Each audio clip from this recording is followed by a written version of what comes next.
Hey guys, so today's video is a review. I have been asked quite a few times here in the past couple of months, which I completely forgot about, my bad, to do a review on a foundation that I have used before. Somebody had recommended this to me and said to try it out, so I did, and I wanted to give you guys my thoughts of it and let you know whether or not I would buy it. The product that I'm talking about is the No7 Beautifully Matte Foundation. So I wanted to do a review for you guys and let you guys know why I probably wouldn't repurchase this product. From what I know of here where I live, you can only get this at Target and or online at Ulta. So you can probably pick this up between $14 and $16. This is a matte foundation, so it is geared toward people with oily skin or if you just want a matte finish. Now, the one thing that I do like, obviously, is that it's a matte foundation. It also has SPF of 15, which isn't it's not a huge deal to me.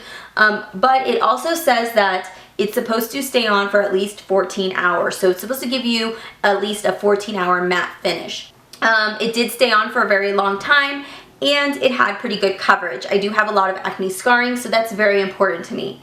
First of all, I do like that it's a matte foundation, and I do like that it's got medium coverage. So that's what I do like about it. I don't know if I would say that's a full coverage. You could probably get a full coverage out of it, but it's going to start looking really cakey if you don't, if you just are obviously putting it in certain spots. I personally didn't like the product on my skin, and here's the reason why. The first reason that I didn't like it is because when I went to the store to go test it out, obviously drugstore foundations you can't test out, at least until recently they started doing it, but for this brand you can't test it out. So there wasn't very much color range to it. I believe when I was at my Target there was about 6 shades to choose from. You can't categorize people into 6 different shades. I mean, there's tons of shades. So that means that I would have had to buy 2 of these. So at $15 a pop, that would be $30, where then I could just go and buy a foundation that I know matches my skin tone. So I got the closest one to what I thought would be my closest range, and it was in wheat.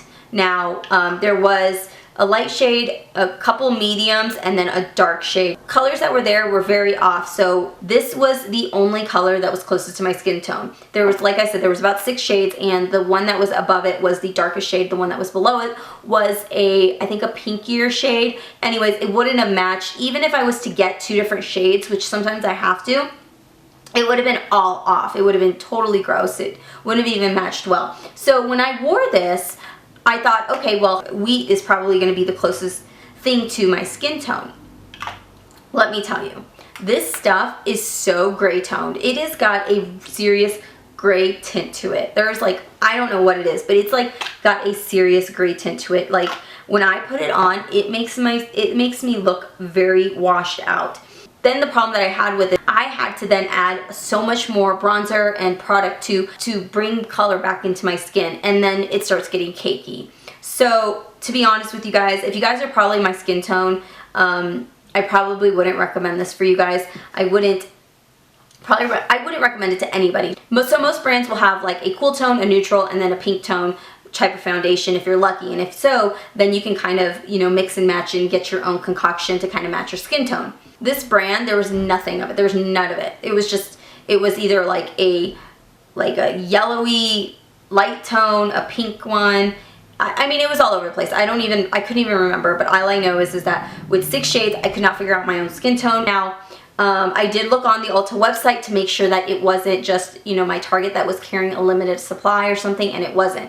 Spare the $15, don't buy it. I would definitely buy something else. That's my final review on it. I hope you guys enjoy this review. I don't know how much it's going to help you, but maybe if some of you guys are looking into it, I'd probably just go with a different brand. So that is my final review. Thank you guys so much for watching. If you guys have any comments or questions, feel free to leave everything down below. I'll try to answer everything as much as possible about this brand or the particular foundation if you guys have any other questions about it. And yeah, I think that's about it. So remember to like this video if you did find it useful or anything, and remember to subscribe if you aren't already, so that you guys are aware of when my updated tutorials or reviews or anything like that will be up. So thank you guys so much for watching, and I will see you guys all very soon. Bye.